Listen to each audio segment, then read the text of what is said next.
Evet, yeni bölüm. Emir Tolga'yı çağırdık, Kobemir.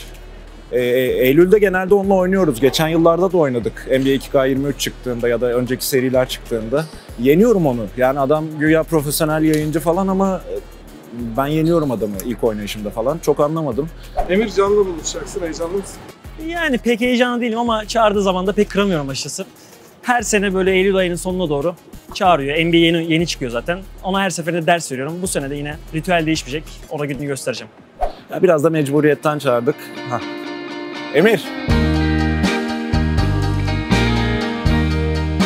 Nasılsın? Canım benim, hoş geldin. Hoş bulduk. İyi ki geldin ya. Teşekkür ederim. Vallahi çok mutlu oldum seni gördüğüme. Teşekkür ederim. Ben de senin. Bak şimdi sana bir araç ayarladım. Başka da kimse yapmadı şu ana kadar Gameport'ta bunu. Yani araç derken nasıl bir araç? Güzel bir araç, güzel bir araç. Gel göstereceğim ben sana. Tamam. Abi biliyor musun sen harbi kral adamsın ya. Nasıl bir şey yaptın? Harbi Nasıl? işini biliyorsun Abi yani. seni vallahi özledim ha. Bir yıl falan oldu herhalde değil mi? Bir yıl oldu biliyorsun bizim her sene yaptığımız ritüelimiz Aynen. NBA 2K çıkınca direkt Ya, maç yapıyoruz seninle. Sen de güzel anlatıyorsun biliyor musun oyunu falan. Teşekkür ederim. Bir Sen de- oynamak da bir keyif aşısı. Ya bir de abi çok insanla görüşüyoruz da senin böyle karakterin falan bence bayağı sağlam. O açıdan da seninle buluşmak falan hoşuma gidiyor. Aynı şekilde, aynı senin için de geçerli. Vallahi sabırsızlanıyorum seninle maç yapmak için. Bu arada nereye gidiyoruz? Yurtlanca. Müthiş bir ortam var. Diyorsun. Böyle yastıklar, PlayStation yani çok iyi gerçekten. Allah Allah. O zaman Gidiyoruz. gidelim hadi bakalım. Zaman kaybetmeyelim diye bug'i tuttuk. Haklısın. Senin için tuttuk. Hakikaten. Senin için. Hakikaten. Ya izle, bütün bölümleri izle, başka kimse de yok. Kendim bir şey hissettim şu an. Çünkü seni bayağı seviyorum. Ben de seni. NBA 2K23 çıktı ve Türkiye'nin belki de en önde gelen 2K yayıncısıyla oyunun artılarını, eksilerini, ne yenilikler var, neler yok, bunu belki de ülkede en iyi anlatabilecek insanla birlikte konuşacağız. Gameport'ta yeni bölüm başlıyor. Kobemir bizimle beraber. Emir Tolga. Seni gördüğüme çok mutluyum. Ben de seni valla ne yapıyorsun iyi misin Buraya ya? senin kadar yakışan olmadı bak. Teşekkür ederim valla. Buggy ile falan da geldik. Kendim böyle bir şey hissediyorum şu an. Senin için. Özel hissediyorum. Hepsi senin için. Gerçekten bak. Evet. Bir tek bana yapıyorsun değil mi bunu? Şey yapma yani. İzle aç izle. Neyse geçen seneden sonra seni tekrar burada görmek, yani seninle tekrar NBA oynayacak olmak güzel. Yani biliyorsun artık her sene alıştık yenmeye ama yine de geldim seni kıramıyorum biliyorsun. Her ne kadar şey olsak da böyle seni çok seviyorum yani. Sana karşı özel bir şeyim var yani. Oyunu oynadın mı? Oynamak ne kelime? Yalayıp yuttum. Yalayıp 4 günde. yuttun. Sadece 4 günde yalayıp yuttum. 4 günde yalayıp tuttun. Hazırım. Yeniliklerden bahsedeceksin birazdan bize. Tabii ki bahsedeceğim hazırım. İstersen oynayalım. Hadi bakalım. I can't take no loss. I don't even know what it costs. I hit the ground then it go off. Yeah, hit the ground then it go off. Yeah, I can't take no loss. O zaman Emir'cim, senle geçen sezonki NBA finallerini böyle daha rahat bir ortamda bir scrimmage. Tamam Böyle olur. oyuncular kalitelerini göstersin. Biz de oyun hakkında daha rahat konuşalım. Tamam. Ve birbirimize olan sevgimizden bahsedelim. Onu biliyorsun her zaman. O her zaman bakıyor. Hemen hava atışı. Bu kamera açısıyla mı oynayalım yoksa başka yok, kamera açısıyla mı? değiştirebiliriz. Hemen değiştirdim. Hop hava atışına çıkalım. Atışı biraz kısa kaldık. Buyurun. Geçen sene finallerini yapıyoruz bu arada. Evet, geçen senenin finalleri. Tabii bir yandan da 2K serisinde her sezon aslında birçok yenilik görüyoruz ve bunu senden iyi bilen gerçekten biri yok.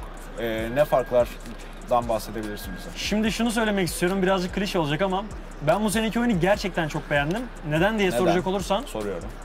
şöyle söyleyeyim, şut atmak artık kolay değil. Gerçekten Şut mi? atmak zorlaştı artık. Yani geçen sene oynarken, özellikle My Team modunu oynarken, Evet.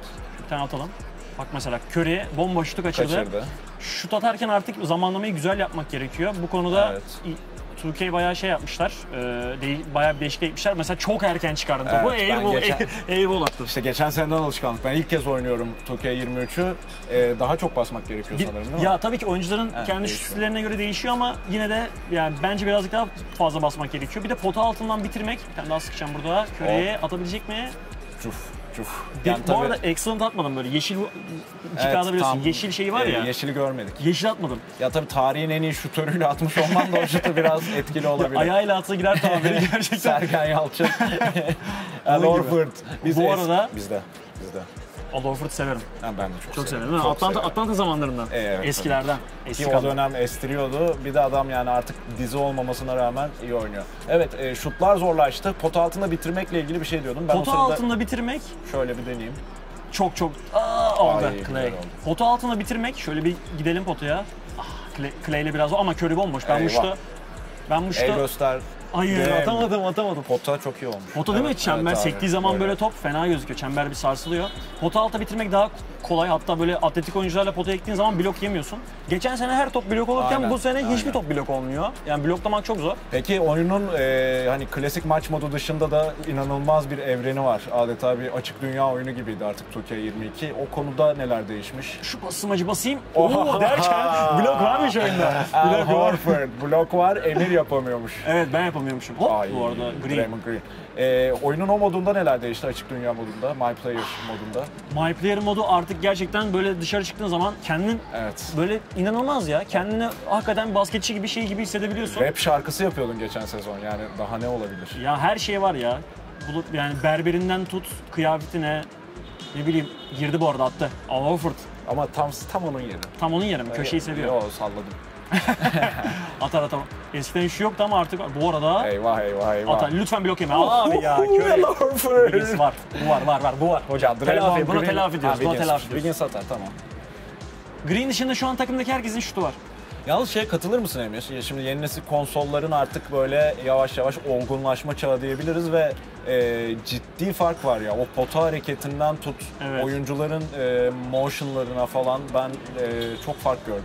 Çok açıkçası. fark var. Şöyle bir şey söyleyeyim sana. Bu oyunun hafızası oyun indirirken 150 GB yer istiyor. 150 GB. 150 GB oyun indiriyorsun. Yani bir oyunun 150 GB olması Evet. İnsanlar zaten SSD takıyormuş PlayStation'da SSD, evet ben de 1 SSD terabayt. takıyorum. Bir oyun 150 GB Evet, olunca yani ne yapacaksın? crossover yaptım. Hayır. Devam. Aa, Bu sefer geç kaldık. Ya sen sözlü fake attın, verbal fake attın bana yakışmadı Olmadı. ama Allah'ın sopası. İyi telafi geldi bu arada. Ay. Green çok aktif. Ya çok O zaman blok yeme, lütfen blok yeme. Potaya asılı kalabiliyorsun artık istediğin Gerçekten kadar. mi? Bak istediğim kadar kalırım. Daha kal. 5'e Yok, 4 var. yo. 5'e 4 var O arkadaşlar. pası görüyorum, o pası atma. Ay. Jalen Jaylen Brown'u çok seviyorum ben. Çok bende. fazla bas. Anladın, aşağı düşüyor. Evet, şimdi ben Şimdi kameralara açıklayayım bu durumu. Şöyle basıyorsunuz, şu an çok iyi attı mesela, cuf diye girdi. Basıyorsunuz, bar doluyor, zamanında bırakmazsanız tekrar aşağı iniyor. Aynen öyle. Piston gibi. Piston Aynen. aşağı iniyor bazen. Aynen öyle. Zamanında bırakman gerekiyor. Fazla basarsan geç aynen. çıkarmış oluyorsun. Mesela şimdi. Girme ihtimali hop, zor. verbal fake. Yalnız. Çok iyi. Aynen öyle yani şu şutu. O zaman hadi. Yani çok boş bırakıyorum. Çok- Curry rebound. Rebound. Green'i bu yüzden seviyorum. Aynen. Eski Green şut denerdi, pota altında aktifti. Ama- Artık sadece böyle savunmacı ve şeye dönüştü. Yine de bu finallerde iyiydi ya. İyiydi değil mi? Ben Allah ya. Sen de inanılmaz Güzel, savunma el yapıyorsun. Ben de gösteriyor. Curry'le sıkıyorum sadece şu an sadece. Boston'ın karakteri budur ya. Grit. Evet. Hocam pick gelsin. Al Horford.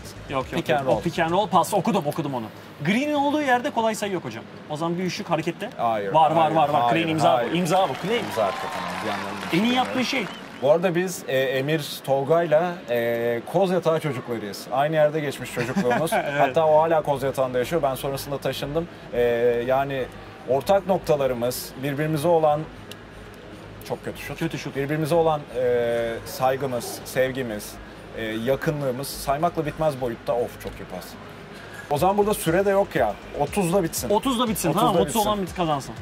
Şimdi. O zaman şöyle bir crossover yapalım sana. Şuradan sıkayım mı? Bence var. Kayda girdik mi? Girdik. Marcus Smart. Marcus Smart seviyor musun? Marcus Smart'ı severim. Yani böyle deli çuklü olanları ben biraz seviyorum. Ya o tarz Çünkü hop çıkardık. Yok. Bence yok.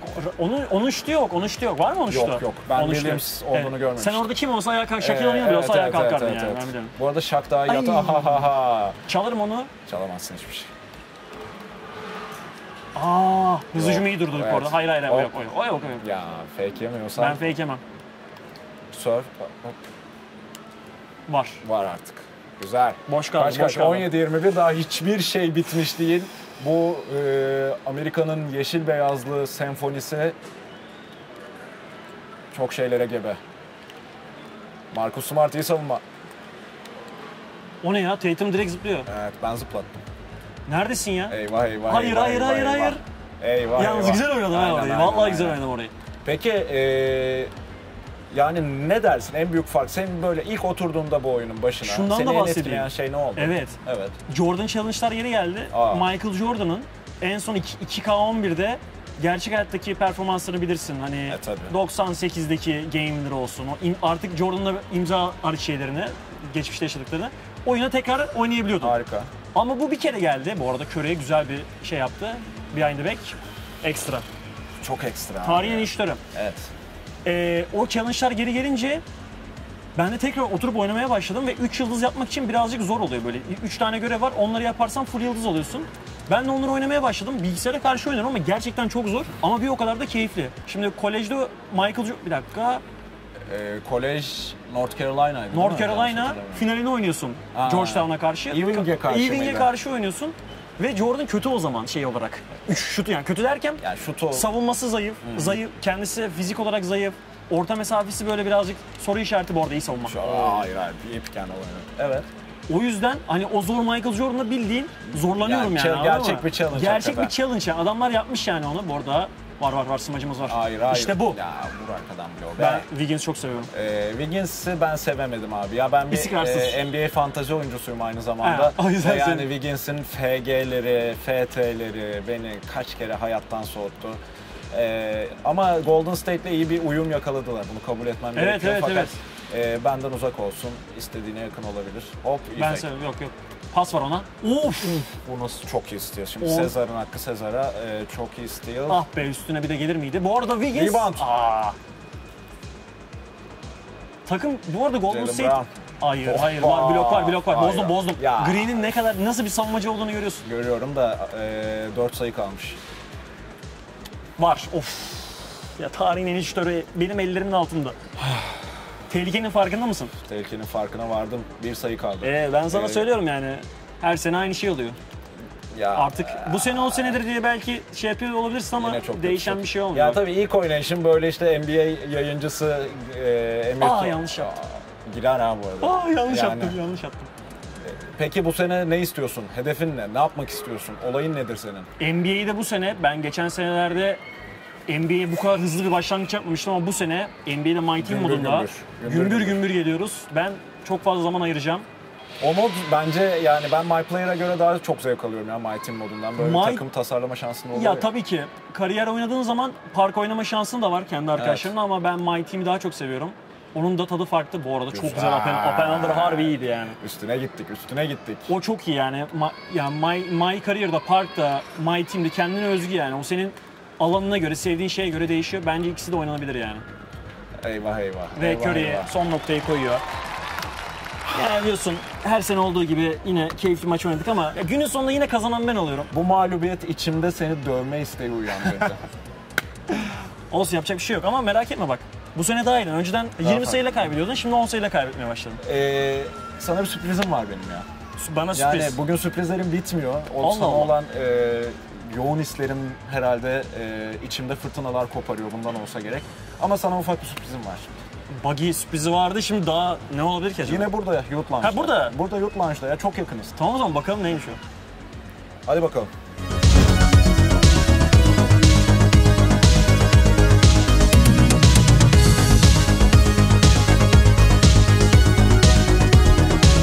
Sürpriz bu. Street Fighter. Vallahi ilk başta Buggy, şimdi bu, bir sonrakinde artık bizi ne bekliyor bilmiyorum. Bak gerçekten bak, doğru söylüyorsun abi. Lokateri başkanım. Ama çocukluğuma gittim o zaman, hadi gel bir oynayalım seninle.